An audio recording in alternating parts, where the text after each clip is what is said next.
Good morning all of you student. आज हम पढ़ेंगे 7th standard Hindi grammar. Hindi grammar lesson 3 वचन आज हम पढ़ेंगे। और बच्चों, पहले मैं आप लोगों को बताना चाहती हूँ कि आपका जो हिंदी लेसन का है जो सिलेबस है उसमें से कुछ लेसन्स जो है चेंज हुए हैं, मतलब कुछ लेसन्स को रिजेक्ट कर दिया गया है। उसमें से कुछ लेसन कट हो गए हैं और उसमें से कुछ का ही हम लोगों को पढ़ना है। तो वो मैं बता रही हूँ, आप लोग लिख लो कि लेसन नंबर 4 देहात और शहर आपका इस सिलेबस में नहीं है, इसको आपको पढ़ना नहीं है। इससे आपको एग्जाम में क्वेश्चन नहीं पूछे जाएंगे। और है लेसन नंबर 8 यानी 8 पाठ क्रमांक 8 जीवन नहीं मरा करता। ये भी आपका नहीं है इस बार सिलेबस में, ये भी रिजेक्ट है। अब हम देखेंगे इकाई 2 में।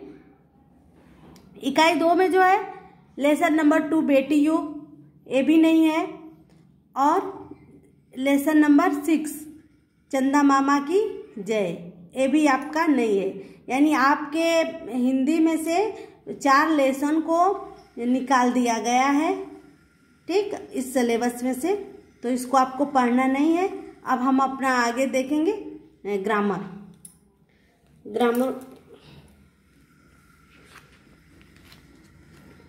ग्रामर में क्या पढ़ रहे थे हम? पुल्लिंग को मैंने लिंग को पढ़ा चुकी हूँ। अब हम पढ़ेंगे वचन। वचन जो है, पहले हम जानेंगे कि वचन किसे कहते हैं, वचन क्या होता है। तो इंग्लिश में वचन को क्या बोलते हैं? नंबर बोलते हैं। नंबर में क्या होता है? संख्या। तो हिंदी में वचन जो होता है, जिस शब्द से किसी वस्तु या किसी प्राणी या पदार्थ की संख्या का बोध होता है, उसे क्या कहते हैं? वचन कहते हैं। यानी जिन शब्द से संख्या का बोध होता है उसे वचन कहते हैं। तो अब हम पढ़ेंगे। पहले देखिए दिया है नीचे दिए हुए वाक्य पढ़िए। पहले इन वाक्यों को हम लोग अच्छे से पढ़ेंगे और जो है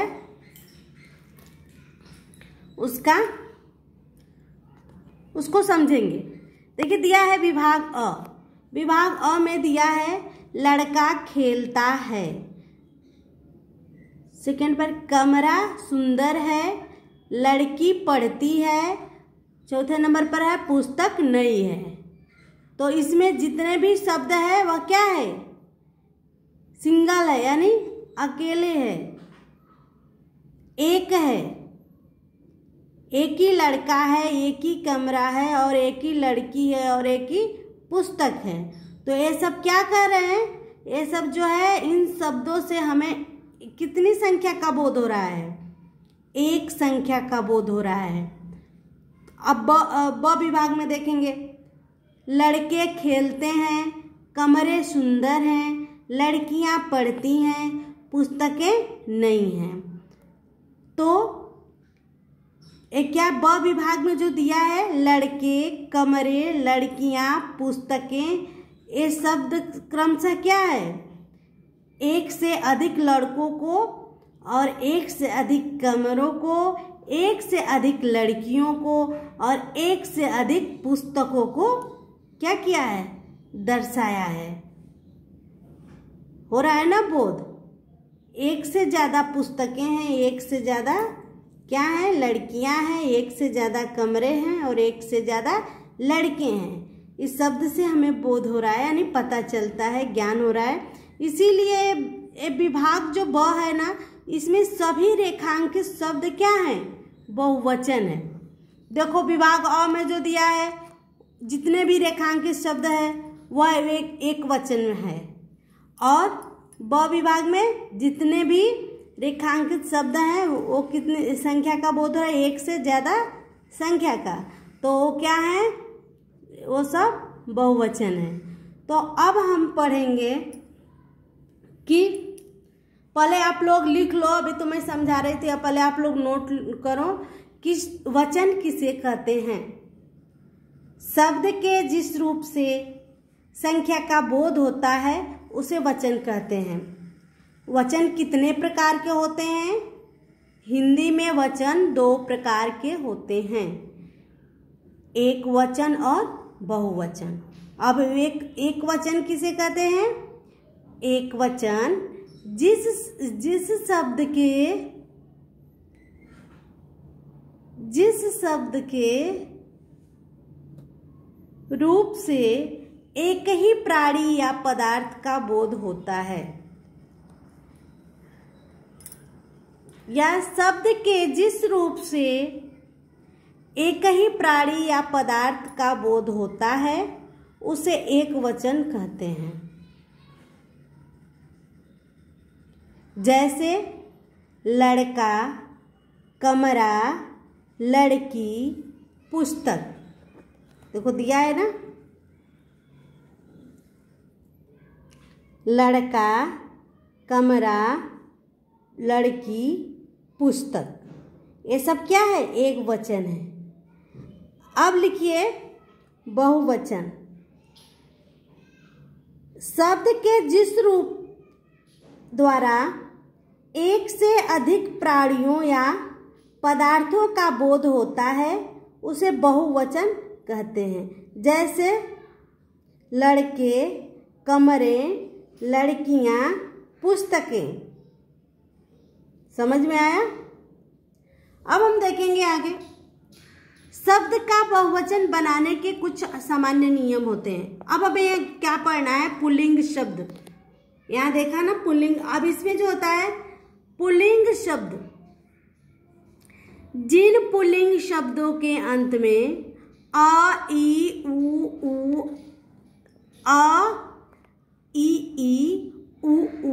स्वर आते हैं वह क्या कहलाता है? वह शब्द एक वचन और बहुवचन में क्या होते हैं? समान रहते हैं। ये पुल्लिंग की बात है, स्त्रीलिंग में नहीं। पुल्लिंग शब्द के अंत में अ, ई, बड़ी, छोटाऊ, बड़ाऊ स्वर आता यानी आते हैं तो वे क्या कहलाते हैं?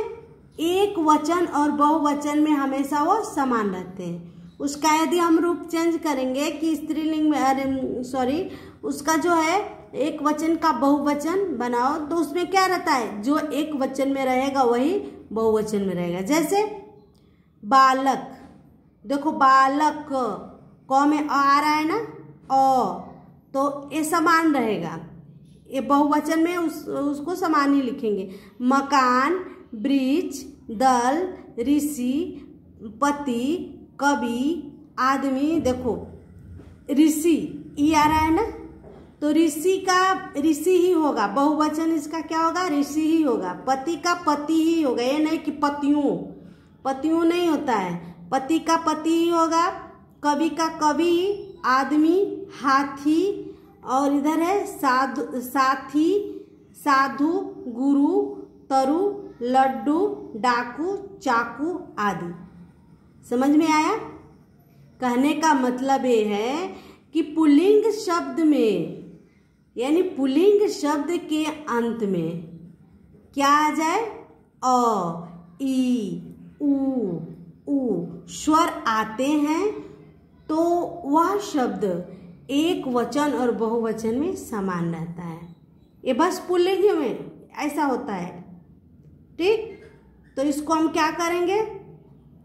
अब देखेंगे सेकंड पर है आकारांत पुल्लिंग।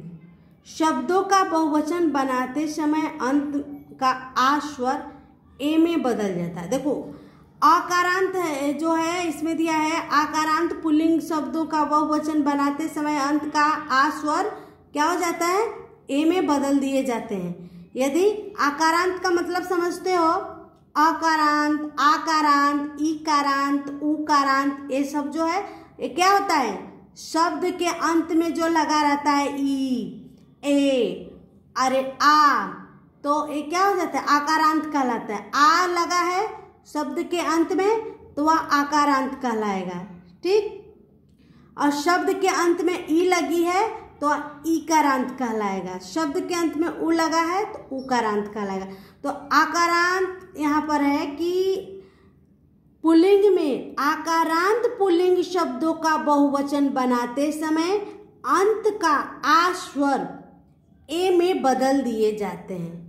जैसे लड़का, आ देखो अंत में लगा है ना, तो लड़का में कौन सा आकारांत है, आकारांत का, ए जो है पुल्लिंग है, तो लड़का का ए में बदलेंगे तो इसका बहुवचन लड़के हो जाएगा। ये नहीं कि लड़का का बहुवचन बनाओ तो लड़का का लड़कों नहीं होगा, लड़के क्या हो जाएगा, ए में बदल दिए जाते हैं। सिंपल सी बात है, आप ध्यान में रखो कि जिस शब्द के अंत में आ लगा होता है उसका बहुवचन यदि बनाना है तो हमें ए कर देंगे, ए की मात्रा लगाएंगे उस पर, तो क्या बन जाएगा, वह उसका बहुवचन रूप बन जाएगा। जैसे महीना, महीना में भी आ है तो महीने क्या हो जाएगा, महीने। इधर कुत्ता है, कुत्ता का कुत्ते, समझ में आ रहा है। इस सब में देखो आ लगा हुआ है तो ए की मात्रा बनने से क्या हो गया, ये वर्ड, ये शब्द जो है बहुवचन में हो गया है। ओके, अब हम देखेंगे स्त्रीलिंग शब्द। स्त्रीलिंग अकारांत, अभी तो हमने पढ़ा उधर आकारांत, आकारांत क्या था, पुल्लिंग था। अब हमें पढ़ना है स्त्रीलिंग शब्द। अकारांत स्त्रीलिंग शब्दों का बहुवचन बनाते समय अंत के अ स्वर को ए में बदल दिया जाता है, ए में, किसमें, ए में। उसको तुमने देखा ए में बदले थे, लेकिन इसमें क्या करना है, उल्टा हुआ है, और उसको आकारांत को ए में बदला गया है। और यहाँ स्त्रीलिंग के अकारांत में, जैसे पुस्तक, अकारांत जो लास्ट में आ रहा है, शब्द के अंत में अ आता हो, उसका जब हम बदलेंगे, बहुवचन बनाएंगे तो ए लगाएंगे तो वह क्या हो जाएगा, बहुवचन हो जाएगा। जैसे पुस्तक, पुस्तक स्त्रीलिंग है ना, तो पुस्तक में अ लगा है, देखो अ, तो पुस्तक का क्या हो गया है, पुस्तकें। किरण का किरणें, राह का राहें, ए का मात्रा है और बिंदी भी लगी है, डॉट भी लगा है ना। तो ऐसे स्त्रीलिंग में हम रूप चेंज कर, सॉरी स्त्रीलिंग जो है अकारांत स्त्रीलिंग का हमें बहुवचन बनाना रहेगा, तो अ के जगह पर क्या कर देंगे, ए की मात्रा लगाएंगे। ठीक, आ रहा है समझ में। तो ऐसा ही आपका ये जो है अकारांत, इकारांत, उकारांत है। इधर इकारांत स्त्रीलिंग शब्दों का बहुवचन बनाने के लिए क्या करेंगे, यहाँ जोड़ देंगे। जैसे मूर्ति, ई देखो आ रहा है ना, तो मूर्तियाँ, रश्मि का रश्मियाँ, और जाति का जातियाँ, देखो आ रहा है ना, ये ईकारांत लगा है। इसमें सब में देखो शब्द को ढूंढना पड़ेगा पहले कि स्त्रीलिंग में कौन सी ई की मात्रा लगी हुई लास्ट में वो शब्द है। जैसे मूर्ति, रश्मि, जाति, ये सब क्या है, स्त्रीलिंग शब्द है। तो और उसमें ईकारांत स्त्रीलिंग है, वो भी क्या है, ईकारांत, ई की मात्रा लगी हुई है देखो। तो मूर्ति का मूर्तियाँ, रश्मि का रश्मियाँ, जाति का जातियाँ, ऐसे हो जाता है। ऐसे ही ऊपर में भी दिया है कि आकारांत स्त्रीलिंग शब्दों का बहुवचन बनाते समय उनके अंत में ए जोड़ दिया जाता है। कला का कलाएं, पाठशाला का पाठशालाएं, लता का लताएं, मतलब चंद्रबिंदु का प्रयोग, ए का प्रयोग हुआ है। ठीक,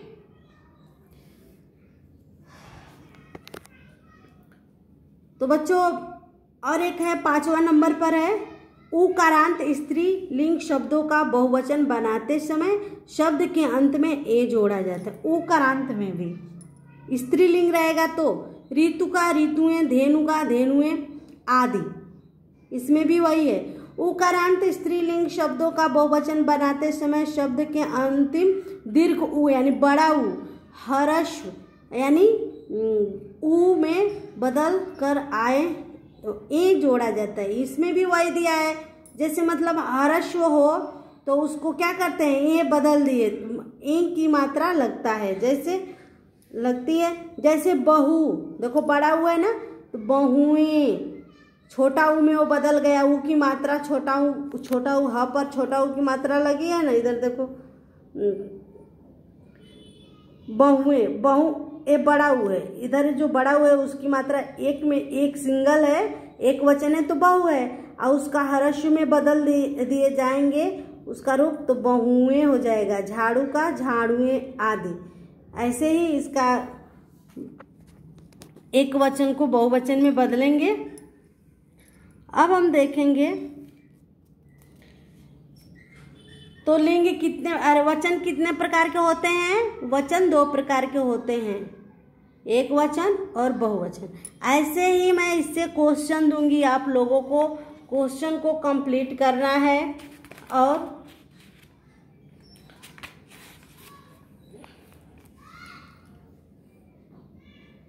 आपको बदलना होगा। निम्नलिखित शब्दों के बहुवचन रूप लिखिए। निशाना, तितली, पर्ची, रुपया। कितना हुआ? नंबर 1 पर है निशाना, सेकंड पर है तितली, और 3 पर, तीसरा पर है पर्ची, और 4th पर है रुपया। इसका अब आपको क्या करना है, बहुवचन रूप बनाना है। और मैं आप लोगों को दे रही हूँ पत्र लेखन, इसको आप लोग लिख लेना नोटबुक में, इसको कंप्लीट करना होमवर्क है। क्या हो गया? पत्र लेखन, मित्र के जन्मदिन पर उसे बधाई देते हुए पत्र लिखो। ये पत्र है, मित्र के जन्मदिन पर उसे देते हुए बधाई पत्र लिखो। कहानी लेखन है, पत्थर हटाने का इनाम। निबंध है, पेड़ हमारे मित्र। आपका ये होमवर्क है, कंप्लीट करके सेंड करना। और बच्चों आपका 3 यानी 3 सितंबर को जो है आपका हिंदी का पेपर होगा, टेस्ट होगा, आप लोगों को देना पड़ेगा, इसलिए अच्छे से तैयारी करो। और एक ग्रामर से जितना मैं पढ़ा दी हूँ उस ग्रामर को भी अच्छे से वो कर लो, वचन तक। और हिंदी में भी जो भी मैं पढ़ाई हूँ आप लोगों को, या वो क्या नाम है, शिवानी टीचर ने पढ़ाया है, उसको कंप्लीट कर लेना। ओके, ठीक है, सेंड करना। आपका ये लेसन खत्म हुआ। थैंक्स।